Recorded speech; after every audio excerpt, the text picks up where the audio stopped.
found something relatively interesting. Native American Indian people being kicked off of their tribes. I found the video here on YouTube today, so I want to talk about it because it does actually pertain to me a little bit. And I wanted to show people that if you could come up with a whole name, a full name of your ancestor or somebody in your family, um, here recently, say within the last 100 or 200 years, 150 years, you know their name, and you can put it into a search engine that you can find the person and their background relatively easy right now. The internet engines are working relatively smoothly whenever it comes to that. Um, I just wanted to say real abruptly, real quick, that I've always looked at um, humans kind of like you have these.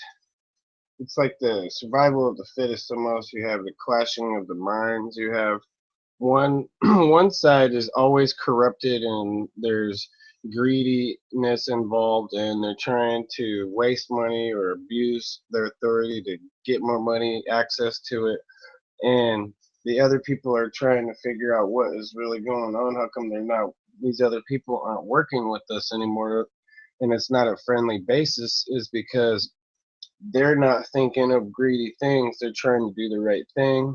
On one side, still to this day, we still have a clash of things in our society that pertains to, I would guess, almost anything. So I was just now wondering, with the way that the state politics are in this country, why wouldn't we just give America back to the native people and let's let them govern and do all the politicking for a while and see how that goes. But I have reason to believe that now we need to take a more careful look, be a little bit more concerned, and try and be a little decisive and be very careful when we pick out our particular politicians and people, and do our best to serve all our own selves the best by not electing greedy people.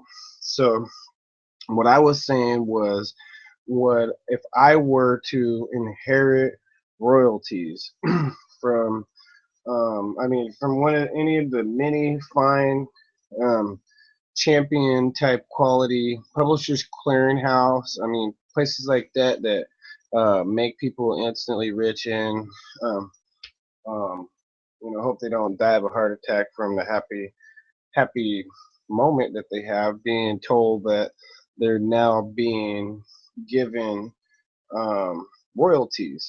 So in royalties go in particular, I've always been concerned. I haven't necessarily had been given any royalties that would be enough, that would be pleasurable enough, I would guess, that you can stash some of it, live on it, and be able to create a nest egg, or bulk up somehow, where if you have to have something where you need to fall back on. So with that said, I've always been, ever since I've been thinking that way anyways, I've been aware of the game, and that's there's true politics and whatever else is involved, is at play here. So what I was saying was, I'm not going to be greedy.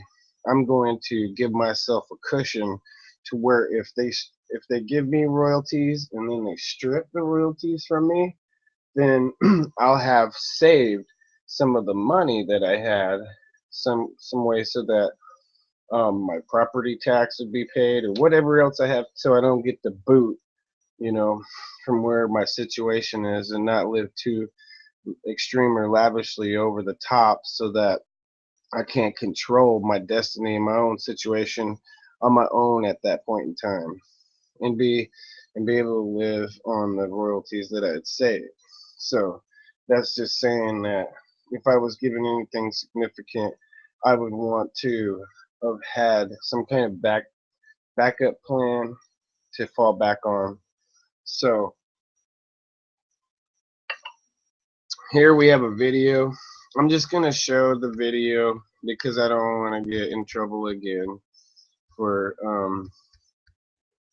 stealing anybody's content or anything like that. This is now a sharing situation where I just shared this information. I wanted to put this guy's name and where he's from in particular, where he represents, because that's who they showcased in this video right here. This guy's given a reason why people, they need to what do you say, maintain the integrity of the tribe. So if I was a full-blooded Cherokee and then I went and married a white woman, I would be kicked out then, probably,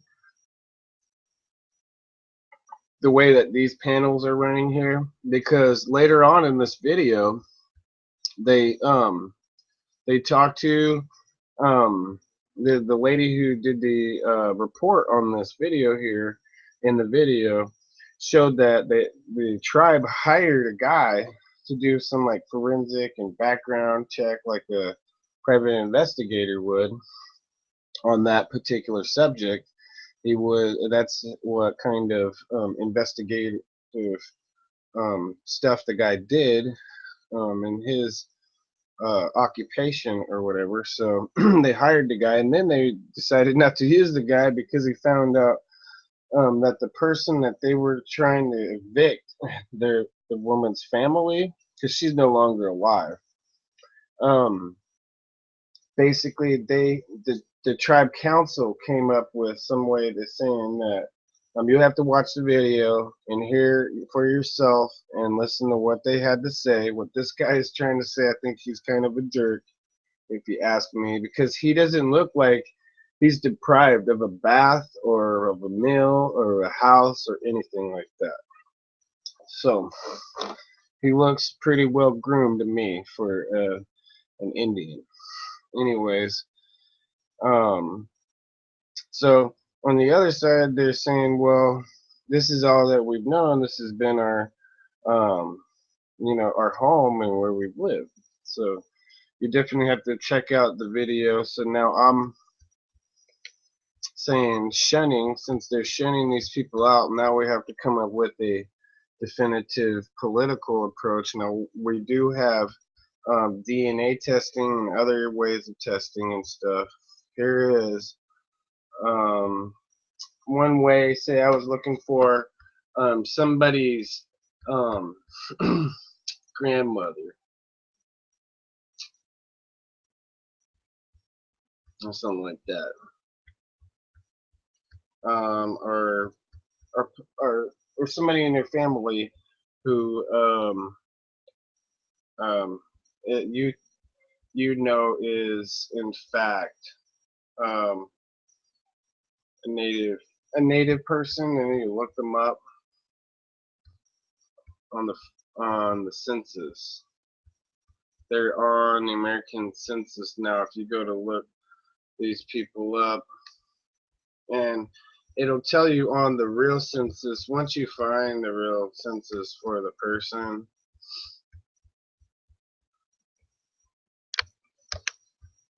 it'll tell you basically if they're white or not, if they're Native American or what. Family search.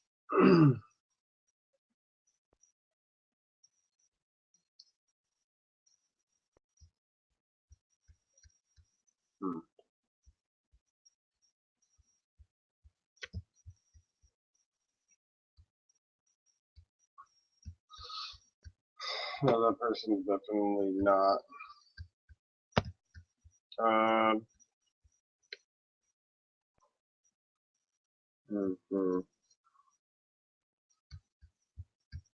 I'm just using this as an example anyways right now. I didn't mean to put anybody's family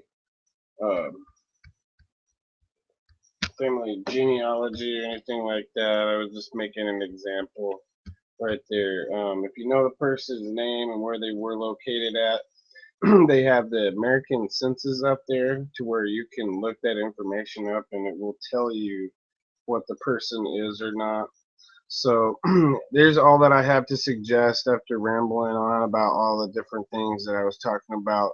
Safeguarding your own self. And if you're in a situation like that, you are going to have to consider them possibly taking your money away from you.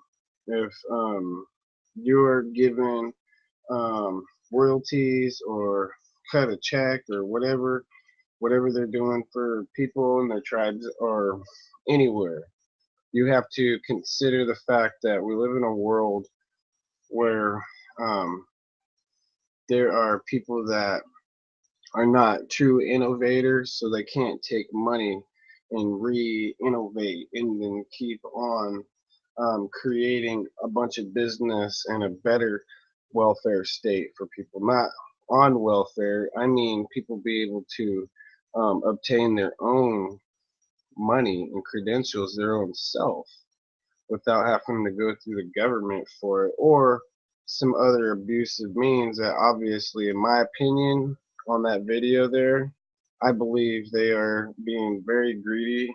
Um, so what I would suggest is if I was a particular person that would go out here and work as a politician for people like that. It always sounds like I'm ending up being more the underdog and more the underclass person who's not going to receive royalties or, some kind of campaign payment to go, you know, um, speak my mind, give a speech, or whatever, speak for only against people being treated like that. But what I think that we need to do is we need to get a pool of us, those who have the money, need to put the money into a DNA pool so that we can all have a specific type of place to start with all of our genealogies and our histories too. If they want to kick you out of there, then we need to be able to prove that we're all a type of Indian Native American so that we can receive some kind of um, you know, break or whatever they're going to give us, free education or something for having that. But I look at that as taking the greedy decision that those people made at that reservation. I look at that and I'm thinking, now how are we going to turn that not against them, but how are we going to turn this around and be able to make those people's situation better, anyways? So I think that they need to consider going to school, getting their education as a Native American, and then they need to have somebody represent them and go become a politician or get politicians to do that to expand what they would give people on the reservation for being a tribe member, for just being a Native American person, the same type of benefits that made those greedy people wealthy casinos. That's all I'm thinking of. Is some way that we have to sit down and think about this logically. How are we going to take a bit of power away from greedy people like that and give people a little bit more of an independent chance to operate? Even if it's not a huge success, at least enough to where they can live and be happy, and not have to worry about what happened to them, and make it a a light feeling, not a completely betrayal of a feeling. Because then I'm also sitting here and I'm thinking about just common good people. I'm not in it to try to win the day for certain people or races or minority or majority. I'm trying to do the right thing for everybody in the planet because I try to orchestrate to where um, we're all really giving each other a fair shake. And we don't have to worry about things manipulating us like that. And I don't want to really say wrong thing. I'm gonna go right now because I said enough, but I really don't want to keep talking and get to a point where I say something negative, and then like the last thing I said just like takes the air out of everybody, and they're like, ah, did you have to say that? Because people have to wake up and realize reality and what kind of world is actually out there. And whenever you do that, you're like, oh man, we're up against a lot out there. But really, there's a lot for us also going on. So let's try and look at the legitimate way of perceiving all of this, and um, definitely try to combat greed. Thanks.